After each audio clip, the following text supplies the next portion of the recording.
तो दोस्तों stock market अपने ऑल टाइम हाई के आसपास चल रही है। अगर आप निफ्टी 50 इंडेक्स की बात करेंगे 18,500 के आसपास आ चुका है, 18,600 के आसपास निफ्टी 50 का ऑल टाइम हाई रहा है।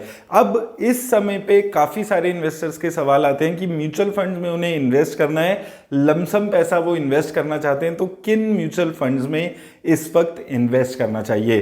तो दोस्तों देखिए, कितना पैसा इन्वेस्ट करना चाहिए उस पर हम लोग अलग अलग बार वीडियो कर चुके हैं। तो इस वीडियो में हम प्योरली बात करने वाले हैं कि अगर आपको लमसम करना ही है तो किन म्यूचुअल फंड्स में इस वक्त अपॉर्चुनिटीज मुझे यहां पर दिख रही है।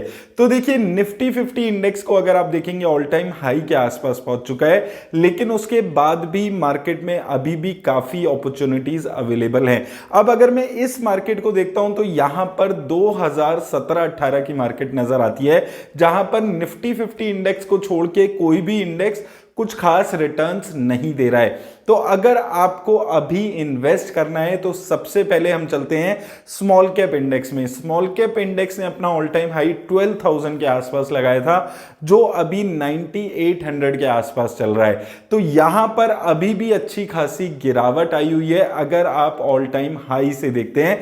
अब अगर आपको इन्वेस्ट करना है और लॉन्ग टर्म के लिए करना है तो स्मॉल कैप इंडेक्स एक अच्छा इंडेक्स हो सकता है। लॉन्ग टर्म पे हम हमेशा क्यों बात करते हैं कि देखिए, अभी भी ये चीज नहीं पता कि क्या स्मॉल कैप इंडेक्स अच्छा करने लगेगा, क्या स्मॉल कैप इंडेक्स फिर से 12,000 के आसपास जाएगा या यहीं पे कंसोलिडेट अभी होता हुआ नजर आएगा। इसलिए मैं आपको बोल रहा था कि अगर आपको लॉन्ग टर्म के लिए इन्वेस्ट करना है तो ये स्मॉल कैप इंडेक्स में इन्वेस्ट करने की एक अच्छी अपॉर्चुनिटी हो सकती है। और स्मॉल कैप इंडेक्स के अगर तो आप प्राइस टू अर्निंग रेशियो भी देखेंगे तो इस वक्त काफी नीचे यहां पर आई हुई है। तो काफी अच्छे खासे डिस्काउंट पे स्मॉल कैप इंडेक्स अभी भी मिल रहा है, क्योंकि यहां पर अभी भी उस लेवल की उछाल देखने को नहीं मिला है। क्योंकि इसका दूसरा रीजन ये भी है कि जो स्मॉल कैप इंडेक्स है उसने बहुत अच्छी रिटर्न पिछले साल दिखाई थी, इसलिए अभी भी वो उस लेवल तक नहीं पहुंच पाया है। तो अगर आपको लॉन्ग टर्म के लिए इन्वेस्ट करना है, रिस्क ले सकते हैं, तो स्मॉल कैप इंडेक्स एक ऐसा इंडेक्स है जहां पर आपको नजर रखनी है। तो उसके लिए स्मॉल कैप म्यूचुअल फंड्स का आप सहारा ले सकते हैं। स्मॉल कैप म्यूचुअल फंड्स में कौन से म्यूचुअल फंड्स अच्छे लगते हैं मुझे? सबसे पहले एक्सिस स्मॉल कैप फंड, ये काफी अच्छा फंड है। डिटेल में इस वीडियो में हम लोग बात नहीं कर रहे हैं इन म्यूचुअल फंड्स की, क्योंकि सेपरेट डिटेल वीडियोस हमने इस पे की हुई है। उसके अलावा Canara Robeco small cap fund एक नया फंड है, 3-4 साल पुराना ही फंड है, लेकिन एक कंसिस्टेंट परफॉर्मेंस ये फंड भी लगातार दिखा रहा है। और तीसरा एसबीआई स्मॉल कैप फंड, एक बहुत पुराना फंड जो कंसिस्टेंटली अच्छा परफॉर्म करते हुए नजर आ रहा है। तो स्मॉल कैप में इन्वेस्ट करना है तो इस रूट के थ्रू आप इन्वेस्ट कर सकते हैं। दूसरा दोस्तों, स्मॉल कैप पे बात आती है सेक्टोरल फंड की। सेक्टोरल फंड में दोस्तों देखिए, आईटी सेक्टर ने एक अच्छी खासी मूव दिखाई थी 2021 में, लेकिन इस वक्त भी आईटी सेक्टर में एक बहुत ज्यादा गिरावट आई हुई है। अच्छा खासा उछाल आने के बाद भी यहां पर गिरावट देखने को मिल रही है। तो यहां पर भी आप देखेंगे ऑल टाइम हाई से अच्छा खासा नीचे आईटी इंडेक्स भी चल रहा है। अब वही बात दोबारा से मैं बोल रहा हूं कि ये अपने ऑल टाइम हाई पे कब जाएगा कब नहीं जाएगा ये कहना मुश्किल है। ये 1 साल में जाएगा, 2 साल में जाएगा या 6 महीने में जाएगा। लेकिन अगर आप एक लॉन्ग टर्म इन्वेस्टर हैं और आप एक सेक्टोरल फंड में इन्वेस्ट करने जितना रिस्क ले सकते हैं, तो आपके लिए ये एक जगह है जहां पर आप इन्वेस्ट करने के बारे में सोच सकते हैं। मैं खुद इस वक्त आईटी और स्मॉल कैप में इन्वेस्ट करके चल रहा हूं, तो इसलिए मुझे लगता है कि आईटी सेक्टर और स्मॉल कैप इंडेक्स जो इन्वेस्टर्स ज्यादा रिस्क ले सकते हैं उनके लिए है। आईटी सेक्टर में इन्वेस्ट करने के लिए आईसीआईसी प्रूडेंशियल और इसके अलावा टाटा डिजिटल अच्छे फंड्स हैं जिन्होंने कंसिस्टेंटली अच्छी रिटर्न्स जनरेट की है। इसके बाद दोस्तों, अभी अगर आप इन्वेस्ट करना चाहते हैं और आपको रिस्क भी कम लेना है, अभी जो 2 हमने कैटेगरीज बात की है, यहां पर ज्यादा रिस्क वाले लोगों को इन्वेस्ट करना है।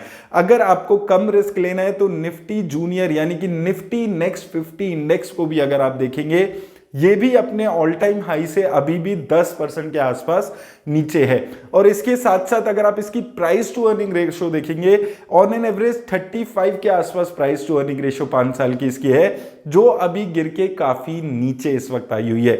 तो प्राइस टू अर्निंग रेशियो के लेवल्स पे और अगर आप ऑल टाइम हाई से भी कंपेयर करते हैं तो निफ्टी नेक्स्ट 50 इंडेक्स में वो इन्वेस्टर इन्वेस्ट करने के बारे में सोच सकते हैं जिनको कंपैरेटिवली कम रिस्क लेना पसंद है और आप यहां पर इन्वेस्ट करना चाहते हैं। निफ्टी नेक्स्ट 50 इंडेक्स में इन्वेस्ट करना है तो उसका एक अच्छा ऑप्शन होता है निपन इंडिया का। एक तो अगर आप ETF से इन्वेस्ट करना चाहते हैं तो निफ्टी 20 ETF, या फिर अगर आप इंडेक्स फंड से इन्वेस्ट करना चाहते हैं तो UTI निफ्टी नेक्स्ट 50 इंडेक्स भी एक आपके लिए अच्छी ऑप्शन रह सकती है।